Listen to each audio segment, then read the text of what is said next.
Hi friends, एक बार फिर से बहुत बहुत स्वागत है मेरी यूट्यूब चैनल पे। एंड डेली करंट अफेयर्स में फिर से एक वीडियो आज को लेकर आ गया हूँ। 7 जनवरी की करंट अफेयर्स है, यानी कि आज का करंट अफेयर्स है और बहुत इंपॉर्टेंट क्वेश्चन कवर किए गए हैं इस करंट अफेयर्स में। तो वीडियो को अंत तक देखें और हर एक क्वेश्चन देखें। ज़्यादा क्वेश्चन नहीं है, लेकिन जो भी हैं एक्सप्लेनेशन के साथ हैं और पूरी तरह एकदम करेक्ट हैं।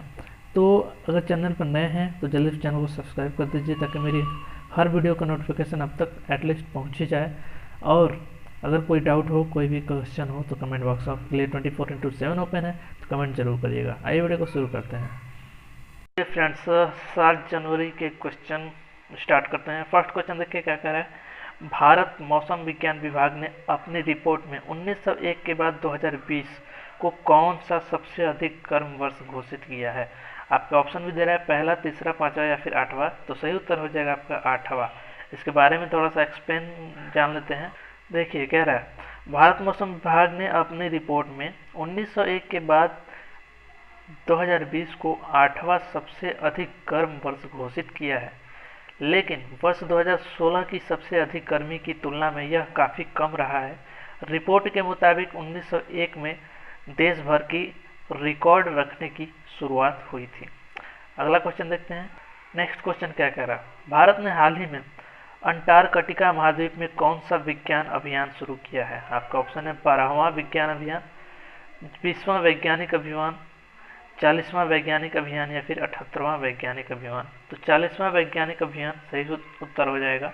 Correct answer option number 3। इसके बारे में थोड़ा सा जानते हैं। तो इसके बारे में कह रहा है, भारत ने हाल ही में अंटार्कटिका महाद्वीप में 40वां वैज्ञानिक अभियान शुरू किया है।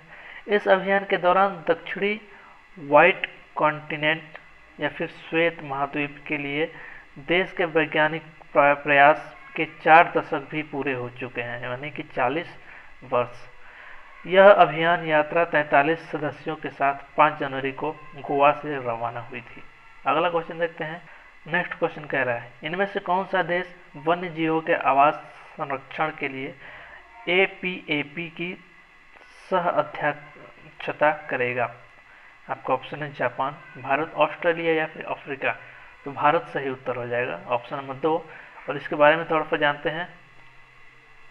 कह रहे हैं, भारत वन्य जीवों के आवास संरक्षण के लिए अगले 3 साल तक एशिया संरक्षित क्षेत्र यानी कि APAP की सह अध्यक्षता करेगा। APAP को प्रकृति के संरक्षण के लिए अंतर्राष्ट्रीय संघ का समर्थन हासिल है। भारत अब दक्षिण कोरिया की जगह स्थान लेगा। अगला क्वेश्चन देखते हैं। नेक्स्ट क्वेश्चन कह रहा है, मध्य प्रदेश और किस राज्य को 4 नागरिक केंद्रित सुधारों में से 3 सुधारों को पूरा करने के लिए पुरस्कृत किया गया है। आपका ऑप्शन है गुजरात, बिहार, आंध्र प्रदेश या फिर पश्चिम बंगाल।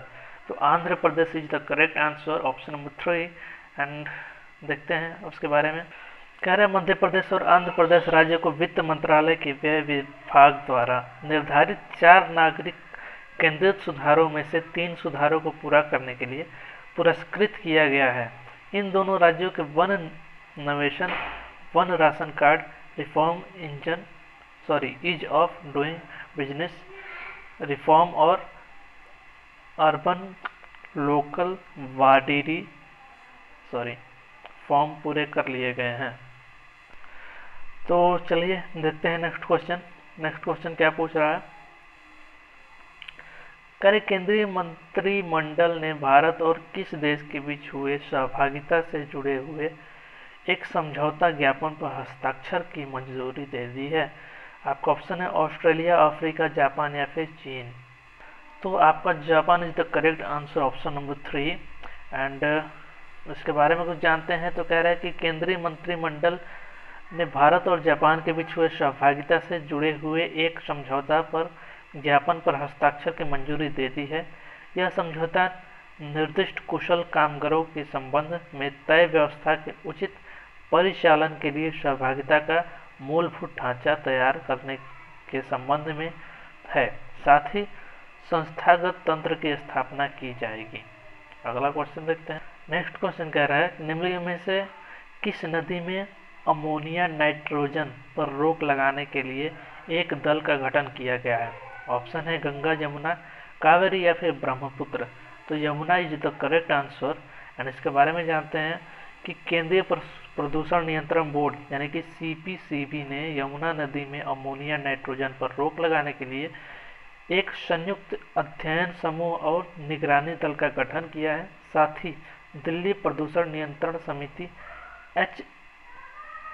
HSPCB, दिल्ली जल और सिंचाई एवं जल संसाधन विभाग हरियाणा और दिल्ली के अधिकारियों के साथ बैठक आयोजित की है। अगला क्वेश्चन देखते हैं। कह रहा है केंद्रीय शिक्षा मंत्री रमेश पोखरियाल निशंक और किसने संयुक्त रूप से टॉयकाथॉन 2021 की शुरुआत की है। आपका ऑप्शन है नितिन गडकरी, स्मृति ईरानी, प्रवीण कुमार या फिर राजनाथ सिंह। तो Smriti Irani is the correct answer, option number 2। इसके बारे में कह रहे हैं कि केंद्रीय शिक्षा मंत्री रमेश पोखरियाल निशंक और केंद्रीय महिला एवं बाल विकास तथा वस्त्र मंत्री स्मृति ईरानी ने हाल ही में संयुक्त रूप से टॉयकाथॉन 2021 और टॉयकाथॉन पोर्टल की शुरुआत की है, जिसका उद्देश्य भारत के 1 अरब अमेरिकी डॉलर कीमत वाले खिलौना बाजार का दोहन करना है। और टॉयकाथॉन के जरिए 33 यानी कि 33 करोड़ छात्रों को नवीन कौशल से जोड़ा जाएगा। अगला क्वेश्चन देख लेते हैं। नेक्स्ट क्वेश्चन कह रहा है कि पूर्व भारतीय खिलाड़ी प्रवीण आमरे को अगले 2 सीजन के लिए किस आईपीएल टीम का सहायक कोच नियुक्त किया गया है। आपका ऑप्शन है Chennai super king, Mumbai Indians, royal challenger Bangalore या फिर दिल्ली कैपिटल्स। तो Delhi capital is the right answer, option number 4। अब उसके बारे में कह रहा है कि दिल्ली कैपिटल पूर्व भारतीय खिलाड़ी प्रवीण आमरे को अगले 2 सीजन के लिए दिल्ली कैपिटल का सहायक कोच नियुक्त किया गया है। वे रिकी पॉन्टिंग के सहायक के तौर पर काम करेंगे। वे साथ ही 2014 से 2019 तक दिल्ली के टैलेंट स्काउट हेड भी रह चुके हैं या फिर रहे थे कह सकते हैं। अगला क्वेश्चन देखते हैं। नेक्स्ट क्वेश्चन क्या कह रहा है, निम्न में से किस डिजिटल पेमेंट सर्विस प्लेटफॉर्म ने हाल ही में instant personal loan service launch किया है। आपका ऑप्शन है फ्रीचार्ज, पेटीएम, गूगल पे या फिर भारत पे। तो Paytm is the correct answer, option number 2। इसके बारे में थोड़ा सा जानते हैं। तो कह रहा है कि digital payment service platform Paytm ने हाल ही में instant personal loan service launch की है। पेटीएम की इस सर्विस के साल के 365 दिन किसी भी समय सिर्फ 2 मिनट में लोन मिल सकता है। ये लोन NBFC और बैंकों की तरफ से दिया जाएगा। इस सर्विस से 2 लाख रुपए तक का इंस्टेंट लोन मिल सकता है। अगला क्वेश्चन देखते हैं। नेक्स्ट क्वेश्चन कह रहा है कि राफेल वार्नॉक जॉर्जिया के साथ ही किस महाद्वीप से सीनेटर चुने जाने वाले पहले अश्वेत बन गए हैं। आपका ऑप्शन है ऑस्ट्रेलिया, उत्तरी अमेरिका, दक्षिणी अमेरिका या फिर एशिया। तो उत्तरी America is the correct answer, ये होगा सही उत्तर। और इसके बारे में थोड़ा सा जान लेते हैं। तो इसके बारे में कह रहा है कि राफेल वार्नॉक हाल ही में जॉर्जिया के साथ ही उत्तरी अमेरिका महाद्वीप से सीनेटर चुने जाने वाले पहले अश्वेत बन गए हैं। वह अटलांक की एक चर्च में पादरी हैं। उन्होंने रिपब्लिकन केली लोफर को हराया। जॉर्जिया को रिपब्लिकन पार्टी का गढ़ माना जा रहा है। तो ये थे आज के क्वेश्चन और मिलते हैं नेक्स्ट वीडियो में कल के क्वेश्चन के साथ। तो thank you for watching, thank you so much.